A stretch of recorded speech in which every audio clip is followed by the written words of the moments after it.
That was directed to me, but I don't know. I appreciate you being here. I appreciate everyone being here. Full room right before the holiday. So. Oh, so it was just a tease? You It didn't have anything. You didn't have anything to say. I'm here for your questions. Okay. Well, tell us what the latest, your latest understanding is of the this alleged deal. With respect to hostages, so what I will say is that we are very close to an agreement, but we are not there yet. As you have heard us say a number of times over the course of the past few weeks, nothing is final until everything is final. And at this point, everything is not yet final, but we are close. The Israeli cabinet is meeting to discuss this matter right now. We are in close conversation with them, as we are with the government of Qatar, who has been helping facilitate discussions for since the early days of the crisis. We are hopeful to have some good news for the hostages and their families. We're hopeful we can start bringing some of them home. But as I said at the outset, we are not quite there yet. All right. Well, so when you made reference to the Israeli cabinet meeting right now, is that the last thing that needs to be done? I really don't want to get into the underlying details. Obviously, the Israeli government discussing and coming to some sort of resolution is one part of this. There are others. I don't want to get into the full details. I will say that, of course, the implementation and execution of an agreement, should one be reached, requires the cooperation of Hamas, a terrorist organization. So it's why we're always hesitant to say too much about what will happen before it has happened. But we are close to an agreement and hopeful one can be reached. Jen. Is your understanding that the first tranche of hostages to be released would include Americans? I just can't get into any type of details of what an agreement would look like, including who would be released if such an agreement was finalized. And have you received any updates on their conditions, whereabouts, if they're being held together, if they are all in fact being held by Hamas? Again, I can't get into too much into the underlying details. It has always been our assessment that Hamas may not have control of all of these hostages, but beyond that, I just don't want to speak to any specific details. Yeah, Barbara. Oh, sorry. Is it your understanding that if and when a deal is reached, that would then trigger more aid being able to get into Gaza, as the Secretary had suggested would happen? Let me say a couple things about that. One, it has always been the position of the United States that we do not need a hostage deal. There shouldn't to get more aid in, that more fuel, more food, more water, more medicine should not be contingent on a hostage agreement being reached. We thought that the delivery of humanitarian assistance for the Palestinian people was important in its own right, and that's why the Secretary has been pushing for it. It's why the President has been pushing for it. It's what our Ambassador David Satterfield, our special envoy, I should say, Ambassador David Satterfield, has been working to implement on the ground. That said, it has been clear that for some time that an agreement on hostages would release or would unlock the potential for delivery of more humanitarian assistance. So we're hopeful that that would take place. But again, it has always been our position that the two don't need to be linked, that humanitarian assistance should be delivered as quickly as possible for the benefit of the Palestinian people. But the Israelis seem to have linked it, it seems. It does seem that the way I would say it is it does appear that any kind of hostage agreement, should we reach one, would unlock more humanitarian assistance flowing in. Barbara. Actually, that was similar to my question, but on the understanding that is what you're hoping for, have you made extra preparations? I mean, are you poised to move quickly to get more aid in? Like, what's the activity around that?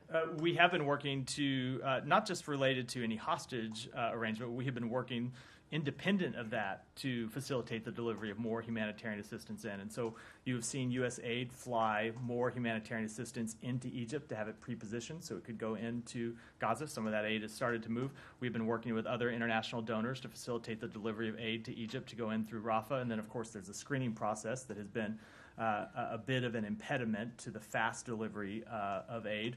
And we have been working with the government of Israel, with the government of Egypt on all of these matters to try to increase the flow of humanitarian assistance.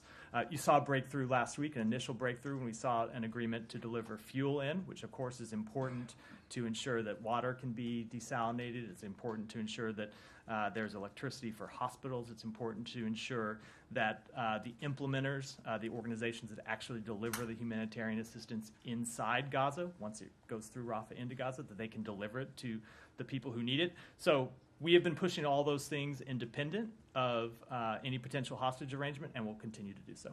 Just to follow up, so you mentioned the issue about the screening and trying to get more facilities or people in place to do more screening, which would then help more aid. If there is a long humanitarian pause in exchange for hostages, although you're not linking aid to hostages, but whatever, if there is a time period, does that mean you wouldn't necessarily get a lot more aid in if you're still dealing with these issues like screening and so on? Like, how much how much do you think it could boost aid if there was? I think we're getting into the realm I'm not comfortable. I'll talk a little bit about what we have done and what we're trying to do, but when we start getting too far into what could happen as a potential result of a deal that has not yet been reached, I think I'm going to decline to comment in too much detail. Just one last question.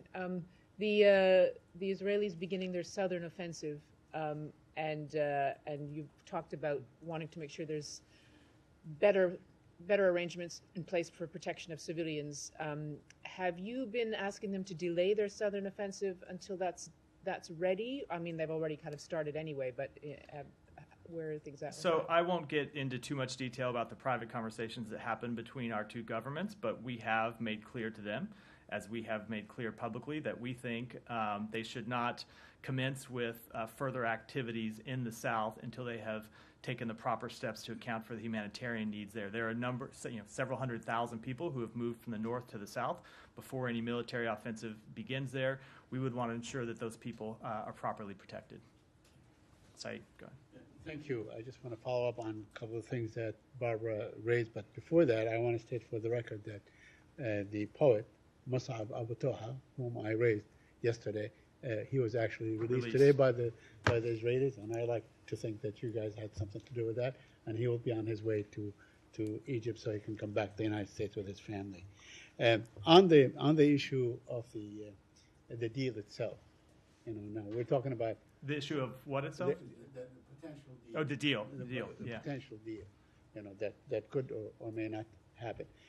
Is it your understanding that there is a split in the Israeli cabinet as to who may agree or disagree, and will that hold the going forward with a deal? I'm just not going to discuss internal Israeli political matters. Right, but let's say, if the whole cabinet agrees and the larger cabinet does not agree, or the Supreme Court and so on, then we're back to square one. Are you urging the Israelis to go forward with the deal? I'm not going to discuss our private conversations with the Israeli government, but we have been attempting to reach an agreement to secure the release of hostages for some time, and I'll leave it at that. Let me just ask you on something that you always state, that you want the Israelis to abide by the laws of war. You want to minimize civilian casualties among Palestinians and so on. Yesterday or the day before was, Children's World Day, or whatever. 5,500 Palestinian children have died thus far. Do you think the Israelis are abiding by the laws of war? So I will say that it is a tragedy how many people have died in Gaza.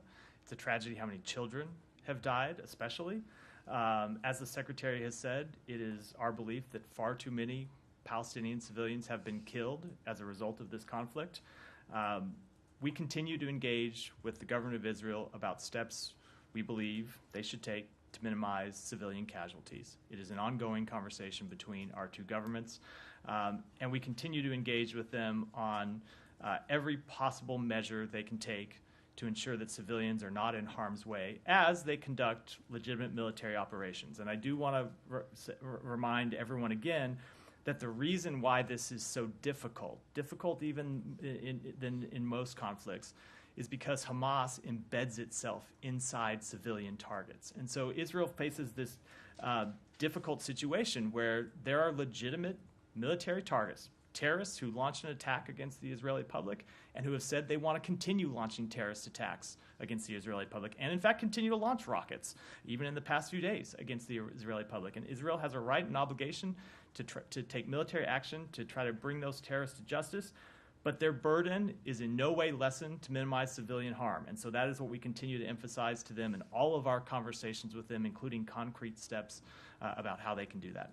And on that very point, now the Israelis seem to be obsessed with the Palestinian hospitals. I wonder if you've seen the interview done on CNN with the former Israeli Prime Minister Ehud Barak, who acknowledged that it was actually Israel that built these, basements or tunnels and so on. Have you seen that? I saw a report of the interview. I haven't seen the full interview, and I don't have any independent assessment about that. I would say, regardless of what particular tunnel he might be speaking to, or if there are Hamas, the issue of Hamas embedding itself under a hospital would be a different matter. Obviously, I mean, they really showed no proof, but he was saying, what he was suggesting, that these, whatever, caverns or whatever you want to call them underneath the hospital, they actually were there for utilitarian purposes. So what I will say about that is, number one, we we've assessed, but it's public knowledge at this point, shown over many years, that Hamas has also built its own tunnels, regardless of that. Number two, whatever infrastructure exists at a hospital, under a hospital, no matter who put it there, terrorists should not be using that infrastructure to embed themselves underneath a civilian target, underneath a civilian hospital, underneath a hospital that is supposed to exist for the care of civilians, and making that, using that facility as a human shield. So it is, I think, a separate issue than who might have built whatever room it is the former prime minister was referring to. Humera. Matt, just to follow up on a couple of things from colleagues' questions. So this might be a little bit down the line, but is there at all an understanding in these hostage negotiations for what comes next after this deal? And I'm asking because there are 240 people who are taken hostage by Hamas. So while Israel, Hamas, Qatar, and you were somehow in these conversations about this number of people, was there any understanding for what happens with the rest of the people? So I do appreciate the question, but if I'm going to decline to comment on an arrangement that has not yet been finalized, not yet been reached, I certainly don't think I can comment on what might come next after this arrangement. Right. I would just say, to reiterate that, again, we're close to a deal. We don't have one yet. I can't talk about what might be in a potential deal, let alone what might come in its aftermath. But surely you're talking for everybody. It has been our goal from the beginning to secure the release of every single hostage. The United States is focused on American citizens, of course, but we're focused on all of the hostages. We want to see all the hostages released. We don't think any of them should be held. That has been the goal of our negotiations from the outset, but I can't get into what any steps might look like. And just to push you a little bit more on Barbara's question about possible Israeli offensive in the south, John Feiner also talked about this as well, but what is the very latest in the sense that are you getting a timeline from them on when they are planning to start this? And are you telling them specifically, here are the things, here are the objectives, here are the safe zones you have to create, or whatever you think appropriate to call them before you start this? And without these, you should not be starting this. Is it that clear cut? So we are having fairly detailed conversations with them about steps that they could take to protect civilians and steps that they could take to increase humanitarian access, increase humanitarian protections, especially in the south. I don't want to get into the details of those conversations. Obviously, the Israeli government makes its own decisions about its military campaigns. The conversations that we have been having with them are on steps that they can take as they look to the south to increase protections for civilians, especially considering that hundreds of thousands of civilians, after being told to move by the Israeli government, moved from the north to the south. We think it's important that those civilians now have a way to put themselves out of harm's way. And in terms of the protections for civilians, is it United States government's proposal, and does it include ICRC or UN for the creation of those safe zones? Like, whose proposal is it, and what does it look like? So we have been in conversation not just with the government of Israel, but with a range of humanitarian organizations, including the United Nations, about how exactly civilian protections could be implemented, how they can best be implemented. But I think it's best that while those conversations are ongoing, I keep the details of them confidential. Do you have like a target in mind? Like, we're looking to conclude those conversations and have some sort of a rough plan by the end of the week, soon? I just wouldn't want to put a timeline on it. One more. Yeah. There seems to be a bit of a discrepancy between U.S. and UN on the opening of Kerem Shalom. I've read the transcript from yesterday. You guys don't seem to be focusing on trying to get that one open. Do you think Rafah has the capacity to process more aid? But UN, Martin Griffiths seems to disagree a little bit, and they are imploring Israel to allow humanitarian aid via Kerem Shalom. Why the discrepancy? So there may be a little bit of apples and oranges here. I think in terms of addressing your question, we don't think that there is a problem with the ability for Rafah to handle more traffic in terms of the number of trucks that can just physically go through it carrying humanitarian. Rafah is big enough to handle that. It's big enough to allow the delivery of a massive amount of humanitarian assistance. There has been an issue with screening. I think Jen was alluding to it in her question earlier. And we have been in conversation with the government of Israel about additional ways to get additional screening for trucks that would then go in through Rafah. But no, I'm coming. The government of Israel has very real concerns about security at Kerem Shalom. And you can understand why. One side of that border is obviously Gaza, in areas of Gaza that are still controlled by Hamas, that are not controlled by the government of Israel. We continue to have conversations with Israel about the best way to increase the amount of screening so trucks can get screened and then get in through Rafah, but they do have very real concerns about opening Kerem Shalom, and that's why you've seen them not take that step as of yet. Final thing, because Griffiths is actually giving a percentage saying Kerem Shalom crossing was used to carry more than 60% of the truckloads going into Gaza before the conflict, but I understand and I'm aware of the sort of screening-related backlog.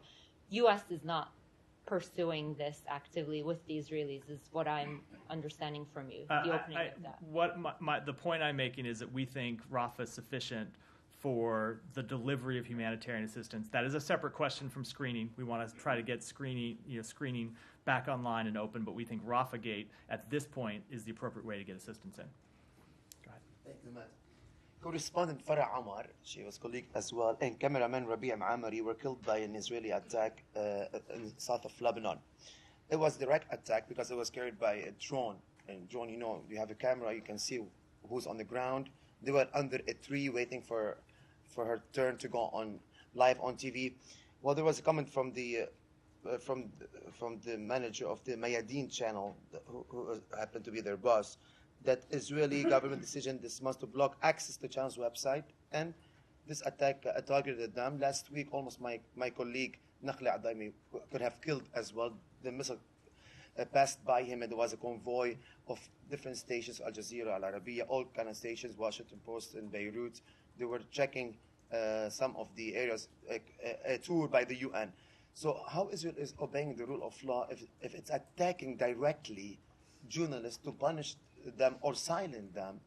And no offense, but Israel has an extension, a huge history of killing civilians directly. So again, I'm never in a position from here to speak to any particular strike or any particular military action when the entire facts are not known to me or not known to the U.S. government, including what information the government of Israel had, what might have gone into a decision, whether there was a mistake or not. It's impossible for me to speak to the merits of any individual strike. That has been true not just with respect to this one, but with respect to others. I will say that we are concerned by the reports that civilians, including 2 journalists, were killed in Lebanon. Our thoughts are with the loved ones of those killed and all these Lebanese people. If you were here yesterday, you heard me speak to our belief in the importance that journalists play in conflict zones. Journalists are fundamental to a free society. We stand with the journalists around the world who do critical work that we rely on every day. We rely on the reports of journalists here in the United States government. We know people all around the world do, and they do that in some of the most dangerous conditions imaginable. I will also say that we are concerned over the escalation of violence along the blue line. We have made clear we don't want to see the conflict in Gaza spread to Lebanon. That has been one of our top priorities and one of the top objectives we've tried to achieve since the outset of this conflict. Restoring calm along the blue line is of the utmost importance to us, and it should be a top priority for both Israel and Lebanon. There was also an attack on a church yesterday. And, I'm not sure if you know the nature of south of Lebanon. Christian villages don't have any existence of Hezbollah. So we can say like Hamas, they were like attacking or throwing missiles next to a hospital or a mosque. In Lebanon, Christian villages don't have any presence of Hezbollah. What was the target inside that church?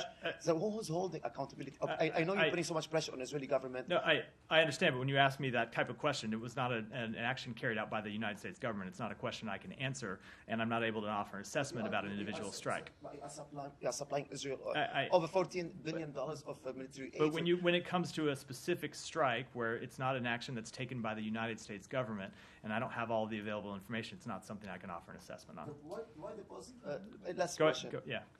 Why the feeling in the Middle East that anything happened with everybody's as a human as any person will condemn any action against humans what happened October 7. Why there's a feeling in the Middle East in every country now that the U.S. whatever happens in Israel it's a big deal, but the life of Palestinians or other people it's no deal. So I'm telling you what's the feeling in Lebanon, and you can do a survey and you can have the same feeling. Let me just answer the question. I think the Secretary has been very clear about this exact question, that far too many Palestinians have been killed. He's spoken to this directly. He's spoken to how, as a father, when he sees especially the bodies of deceased children, how it affects him. And I can tell you that's true for everyone inside the United States government. And it is precisely why we do engage with the Israeli government to impress upon them the need to take all possible steps to minimize civilian harm. So I hear this sometimes, and I can tell you these are conversations that we have at the highest levels of our government, sometimes very intense conversations about steps that we believe Israel should take, as well as the steps that we believe they should take to keep civilians out of harm's way, to help civilians move to places where they'll be safe from harm so they won't be injured from this ongoing military conflict, as well as the steps that we think are important that we have pushed for and in many cases secured to get humanitarian assistance in to the Palestinian people. Go ahead. I want to go back to Gaza and the ongoing, the reports of ongoing and circulation of the Indonesian hospital and Indonesian hospital in northern Gaza, and there's also reports of some killed and injured during some Israeli military attack on the hospital. What is the reason of attacking this hospital in your perspective? Again, so I would say I'm not able to assess the merits, the individual facts or circumstances surrounding any individual strike. I think all of you that have covered wars in the past know about conflicting information that emerges and accounts that change over time. It's difficult for anyone to make an assessment about what happened and the reason for it happened, and certainly we don't have all the facts, or I don't have all the facts here at this podium to speak to them. I will say, as a principle, we do not want to see hospitals struck from the air. We want to see hospitals protected. Hospitals provide critical services to the civilian population in Gaza, and we want to see the government of Israel take steps to minimize harm to civilians, and of course that includes at hospitals where civilians are seeking much-needed medical care. But I'm not talking about the merit from the Israeli point of view. I mean, for that Al-Shifa, for example, you had an assessment that Al-Shifa is used by Hamas either as a headquarter or a command center. Do you have any assessment that Hamas is using the Indonesian hospital as a command center? I'm not going to speak to intelligence assessments aside from the very limited information that we have already downgraded and made public. We do see, unfortunately, that Hamas uses not just hospitals but mosques and schools and other places of other pieces of civilian infrastructure as places where they can embed their fighters, as places where they can use to launch attacks, and places where they can use civilians as human shields. So, as I said a minute ago in answer to another question, it puts the Israeli government in a very difficult position where they are trying to defeat legitimate military or try to accomplish legitimate military objectives, but sometimes when the terrorists they are trying to go after have hidden themselves in hospitals and schools and mosques. So it is a difficult problem, but it doesn't lessen their responsibility, which is why we continue to engage in these conversations with them about taking every possible step they can to minimize civilian harm. I will say with respect to Al-Shifa, we were very clear. We did not want to see Al-Shifa struck from the air. We did not want to see fighting going on inside the hospital. We wanted to see civilians protected. And I think when Israel did launch the their military operation at Al-Shifa, you saw them do it, in a much more careful way, where they went into the hospital in a way where they were trying to protect patients and where they were trying to evacuate patients. Before they went in, they offered to help facilitate or to allow third-party relief organizations to facilitate the evacuation of that hospital. Hamas said no. Hamas wouldn't allow it. So there's always more that Israel can do to take steps to minimize civilian harm, and we will continue to encourage them to do that. But again, as long as Hamas continues to embed itself inside the civilian population, we are going to see this difficult challenge over and over again. Yeah, Michelle. Will the Secretary receive the Arab ministerial delegation that visited China, and how do you view their visit to China first? I don't have any scheduling announcements to make, but certainly a number of the ministers who made that trip to China are people who he's met with repeatedly in the past few weeks, and people he's had conversations with by phone repeatedly. So we will continue to engage with a number of those individuals, whether it be here, whether it be in the region. I think you can anticipate that the Secretary is not done traveling to the region. And of course, I will mention that we met with the Foreign Minister of Saudi Arabia, the Foreign Minister of Egypt, both of whom were part of this delegation in New York last month. So we will continue to meet with them, whether it's here or there. I don't have an announcement to make at this time. The Crown Prince has asked all the countries who are providing Israel with arms to stop providing them with ammunitions and arms. Is the U.S. ready to do so? No, that is not a step we're ready to take. In fact, we have a supplemental request pending before Congress that we hope Congress will act on expeditiously, which provides additional assistance to Israel as well as additional assistance to Ukraine. And finally, do you have any update on the talks and the discussions that you are doing with partners and allies regarding the ship that the Houthis seized? No, I do not. It continues to be an ongoing matter of diplomatic discussion. Alex, go ahead. Thank you, Matt. A couple of thoughts before that about potential deal. I understand you don't want to get into details about the potential deal. Oh, yeah. How confident are you that there will be well-established international mechanism to ensure that all the sides are holding promises? I'm not going to talk at all about any of the details of a potential deal, which that obviously would be when one has not yet been reached. What is your level of concern that the potential deal might be jeopardized by other actors like Iran? Again, let's. I know, but like any questions about a potential deal, maybe let's wait until we actually have a deal, and then we can talk about it. But when it's still a potential deal, I think I'll decline to comment. The White House said that it's concerned that Wagner is potentially preparing to send military equipment to Hezbollah or Iran. First of all, what do you know, and what can you do to prevent this from happening? And also, in terms of deal, how much do you think this might jeopardize? So it is a concern that we have. The White House spoke to this earlier today. I don't have any kind of detail to add to that. But to the question, third time you've tried to ask me, I'm just not going to comment at all on a potential deal and what implication anything might have or might not have on it. As for Wagner itself, as you know, this is international. The U.S. recognizes it as an international criminal organization. Where do you draw the line, red line, in terms of switching from international criminal organization to recognizing it as an international terrorist organization? So this is a conversation that you and I have had many times. I don't have a different answer for you than I've had the previous new angle. It's the same question. I don't have the different answer than the previous 7 or 8 times I've answered it, which is we have taken a number of steps to hold Wagner accountable. Including the designated you mentioned, including multiple sanctions for its activities in Ukraine, its activities in Africa, and we will continue to do so. Please come back to Ukraine as a later. Okay, go ahead. Thank you. I just wanted to follow up on the exchange in this room yesterday about the future of Gaza. You said there may need to be some transition period in Gaza.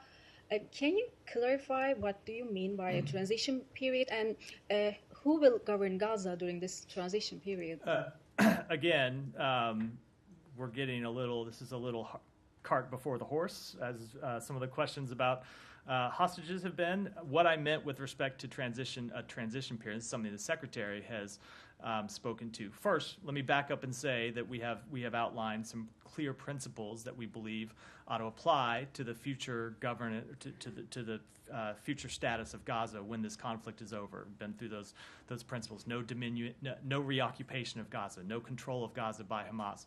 No diminution in the territorial size of Gaza. No siege of Gaza. That said, Israel is conducting a military operation. At some point, that military operation will end. There will have to be a transition period before the next status emerges. Before we've talked about what we want to see as the Palestinian Authority ultimately governing both Gaza and the West Bank. There has to be some security force in place for a transition period. You can't just see the Israeli government complete its security operations and then walk out and leave Gaza in a vacuum, a security and political vacuum immediately. So there will have to be some transition period. What that transition period looks like, I think it's too early to say. We're engaged in those conversations with allies and partners right now, and we'll continue to look for the best solution possible, with one of our first principles being that the Palestinian people themselves need to be front and center in deciding the future governance of Gaza and the West Bank. But I think as we are in the ongoing military campaign in Gaza, it's a little too early to talk about what those details might look like. So you stated the U.S. position, but it seems that the U.S. and Israel have different visions for a post for Gaza. Secretary Blinken said Gaza should be unified with the West Bank under the PA, but Netanyahu made it clear during a CNN interview that he would not be handing over Gaza's control to the PA. There are also other issues that it seems that you don't agree on. So how will you address this gap between you and the Netanyahu government? That is what diplomacy is for. We have laid out our principles, and you will see us engage with the government of Israel, as well as other governments in the region, to advance our principles, as well as engage with the Palestinian Authority and the Palestinian people directly to talk about what the future of Gaza looks like at the end of this conflict. Thank you, Mark. Going back to the deal, you said that you're close to that deal. How close you are, and then do you expect to be announced? I don't even know how to answer that question. I think I said we're very close. I don't know. We're getting a little into the. Go ahead. Yeah, Qatari government will announce it today. Do you expect it? I'm not going to speculate at all about when an announcement may come. What's your priority when we are talking about bringing and releasing the hostages? Is that elderly or the American people? Again, I don't want to talk to the underlying deals. We ultimately, our goal has been to see the release of all hostages. We think there's no reason that Hamas ought to be holding hostages at all. It's a reminder, I stand up here and take all these questions about what the government of Israel has done. Hamas continues to hold hostages, elderly people, children, sick people. They all ought to be released immediately. Now, what the arrangement might look like, I'm not going to speak to any underlying details. Try to put some American. I'm just not going to. I'm going to draw the line and not decline to comment on any further details. Sorry. I do appreciate all the questions. There's been some creative attempts, but I'm going to decline. Yeah, go ahead. Thank you. Change of subject? Sure. U.S. Ambassador in Pakistan, Donald Bloom, announced the aid package of $4 million for Pakistani security forces to bolster Pakistan's counterterrorism capabilities. But a group of U.S. lawmakers, in a letter to Secretary Blinken, asked Biden administration to suspend all military assistance to Pakistan for human rights violations and for the political crisis. So would you provide any details about that aid package and how would you respond to that letter of U.S. lawmakers? So I wouldn't want to preview how we would respond to the letter here. We obviously respond directly to those members of Congress. With respect to the announcement that the ambassador made, we'll be pursuing 4 new initiatives to support the Balochistan police in their efforts to protect and serve their local communities.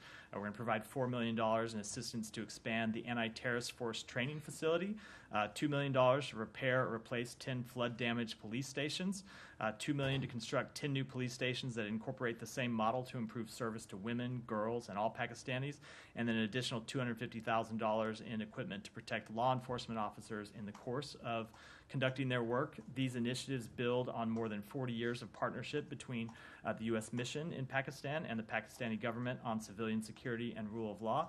And from our standpoint, the partnership improves justice institutions and provides law enforcement agencies with the tools they need to protect Pakistan's citizens. So Pakistani media is reporting that U.S. Ambassador Donald Bloom held a meeting with former Prime Minister Imran Khan in Adiala prison and discussed the political situation. Would you deny or confirm that meeting? I would refer you to the embassy to contact to comment on any meetings the ambassador has had. But as we have said a number of times, we do not take a position on candidates for political office in Pakistan or any other country. One last question, sir. Pakistan is deporting millions of Afghan refugees, but on the request of U.S. government, Pakistan says that it would not deport 25,000 Afghan refugees who are waiting for their American visas. How would you see this decision by Pakistani government? So we are in close and constant communication with the government of Pakistan on the safety of individuals in the U.S. pipeline. It is our desire to work in good faith with the government of Pakistan to address any concerns that it may have. Our key concern is the safety of the vulnerable and at-risk individuals. We believe it is in both our countries' interests to ensure the safe and efficient resettlement of refugees and asylum seekers, and we join all of our partners in urging all countries, including Pakistan, to uphold their respective obligations in the treatment of refugees and asylum seekers, and strongly encourage all of Afghanistan's neighbors to allow entry for Afghans seeking international protection and coordinate with international humanitarian organizations to provide humanitarian assistance.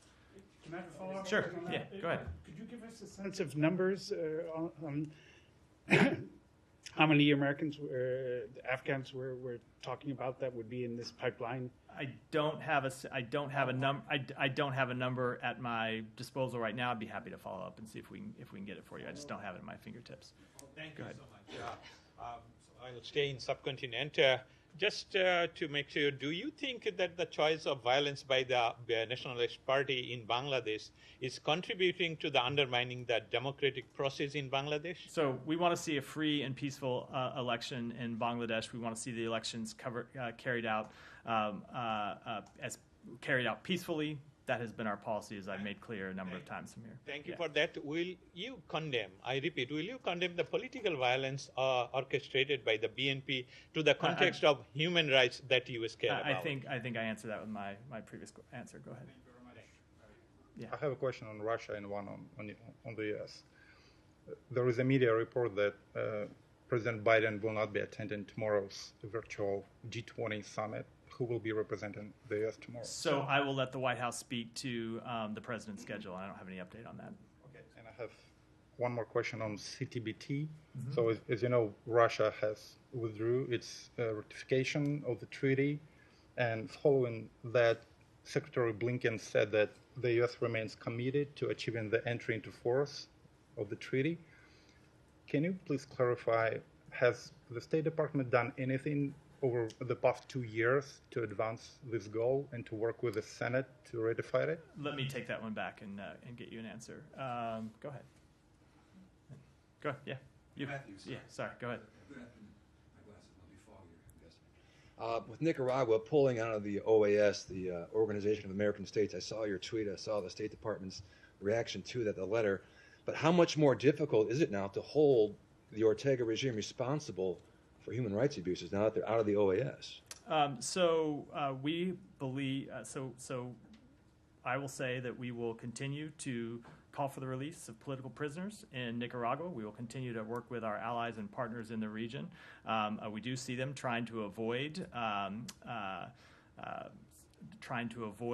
accountability measures, including by departing the OAS, and it's something we will continue to work with on our allies and partners with. Question, if I may, a separate topic. I should have said separate topic earlier. Sorry. There's no rule on how you preface a question. So, I know we're all around the world here. Yeah. So, this is sort of specific here. So, bear with me here. Foreign-born religious workers in the U.S. here on temporary work visas. They're very worried that they're going to be sent back to their countries because of a change in how green cards are processed.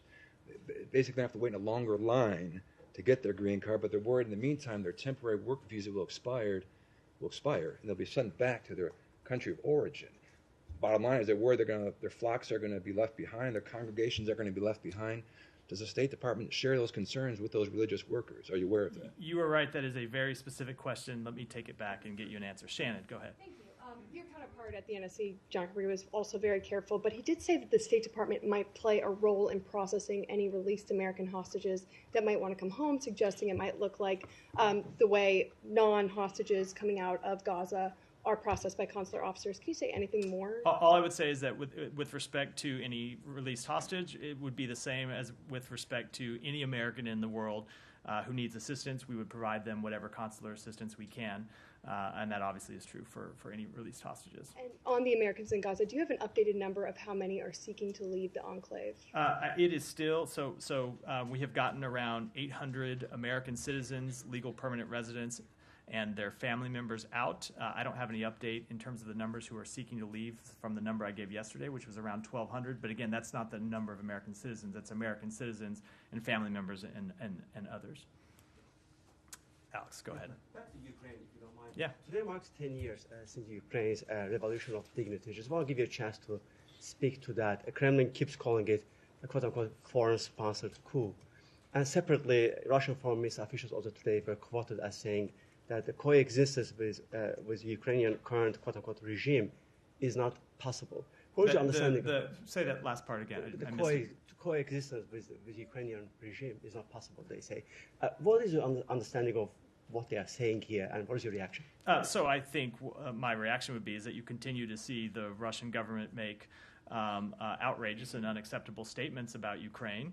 And so it just reinforces our conviction to continue to supply Ukraine with the assistance that it needs to defend itself, to repel Russian aggression from its borders.